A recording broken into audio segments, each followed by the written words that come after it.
Hey, what's going on YouTube? I'm Dark Jack, and in this video I go nuclear about Plaza and Black Ops 2. And in this video what I want to talk about is why PC Elitists are so defensive. Now before I explain why, I'm going to give you a little bit of a history of my run-ins with the members of the PC Gaming Master Race on my channel. Now, my first encounter with them was when I did a video review of Crysis for the Xbox 360. And in that review I thought that the graphics of the Xbox version were comparable to the PC version. And as a result, I got a lot of angry comments in the comment section below, and people were really angry saying, well, if you do a graphics comparison video, you can clearly see that the PC version running on the max settings has better texture effects for the water, and stuff like that. And they were mad because Crysis was the system seller for high-end gaming PCs, because not very many PCs could run it at the time. And because it's now on console, they could no longer say that consoles were not powerful enough to run Crysis, or claim it as an exclusive game. Then my second run-in with them was when I made a video talking about PC versus console gaming, giving my 2 cents about the issue. And I said in that video that the PlayStation 4 would bridge the gap between consoles and PCs, though of course over time that gap would widen. And they flat out denied that the PS4 could be considered a gaming PC, even though the lead developer for The Witcher 3 said so. And they were ignorant of the specs and power of the PS4, because they had already made up their mind that PC gaming was superior, so by definition the PS4 could not be considered a powerful PC. And any evidence to the contrary was ignored or dismissed, because they had already made up their mind and no amount of evidence could convince them otherwise. So I said that the PS4 has 7 gigabytes of GDDR5, specifically designed for gaming with an x86 architecture with an 8-core processor, so obviously that's not good enough. Now, of course, the NVIDIA Titan is more powerful, but only a small percentage of PC gamers actually own that graphics card. So let me get to the actual reason. The reason why PC Elitists, and I'm not talking about all PC gamers, I'm just talking about PC Elitists who feel the need to brag about their PC specs.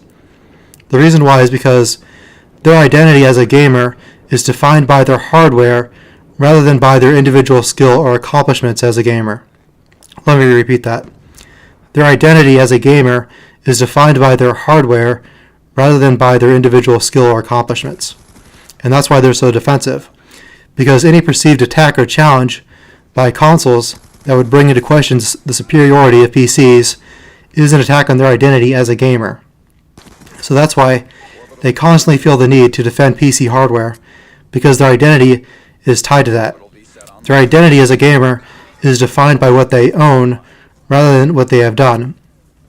So for me personally, I define myself as a gamer as someone who has beaten every Call of Duty and Halo game on the hardest difficulty, someone who is ranked 16 in Living Dead in Halo 3, someone who has gotten all the achievements for Dark Souls and a bunch of other games, and the fact that I have over a 3 KD in every Call of Duty game except for Modern Warfare 2. That is what defines me as a gamer. I am a goal-centric gamer who likes to accomplish goals and feel proud of those goals because they are challenging. Whereas with a PC Elitist, their identity is defined by what hardware they have. And in that sense, they are not gamers at all. Instead, they are braggarts on the internet who like to go around to YouTube comment sections and on forums to brag about how much money they have. And they believe that people only play on console because they don't have enough money to buy a gaming PC, when in fact the reason why people buy consoles is for console exclusives. And so they feel the need to constantly upgrade their computer when the newest technology comes out, because it's a constant chasing after the wind, because they will never be satisfied with their PC specs. And they feel the need to have the latest technology on their PC, or else their gaming identity will diminish. And whenever new technology comes out, their sense of personal self-worth is lessened when new technology is out there, until they have added its own power to their PC. And so they need to feel like they constantly have to have the newest upgrades, the newest specs, in order to boast about those and feel good about themselves. It's the same with Apple, constantly releasing new versions of their iPad and iPhone, because they know people who are narcissistic will constantly buy those so they can show off how much money they have. And they might have a huge Steam library, but how often do they actually play those games? Do they have a gaming PC and a large Steam library simply to show it off, or are they actually a gamer who enjoys playing games? Because based on their comments on YouTube, I would not know. PC Elitists are like the rich kids at school who want to show off their designer clothes so they can feel better about themselves as a person. And so they want to show off how much money they have and how much money they're willing to spend on a PC rather than being a console noob. And I bet a large portion of those PC elitists on the internet don't actually own a high-end gaming PC. They are simply using a fake online identity to troll others because they think that their arguments are unassailable. So they like to go around on the internet to be a troll, to feel good about themselves by putting down others and by questioning why others would play on consoles, because they view consoles as people who are noobs, people who are not good at games, but they view themselves as the PC gaming master race, who doesn't have to go through a third party, whether it's Sony or Nintendo or Microsoft, to play their games.